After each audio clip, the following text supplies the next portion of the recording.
কারো পায়ে তো কিছু নাই, কিন্তু কেউ গিয়ে হাত দিয়ে দেয় নাই তো।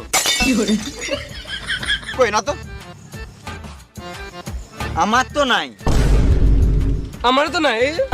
নাই না, ওই হাতটা, বলছি তো নাই। স্যার ডান হাতে দেখাচ্ছেন না? কই কই কোন হাতটা?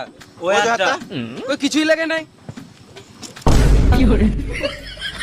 এই মারা হাতে আবার কি করে গু লাগলো?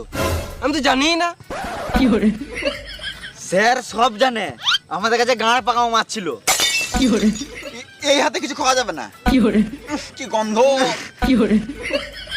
হাতে গু লেগেছে, এর মানে কিছু বুঝতে পারলে দয়া? যা বুঝার পরে বুঝবো, আপনাকে হাতটা সরান। কি গন্ধ। আপনি কাদায় হাত দিলেও হতো, আপনি গুয়ে হাত দিয়ে দিয়েছেন। বেশ লেগে গেছে তখন আর কিছু তো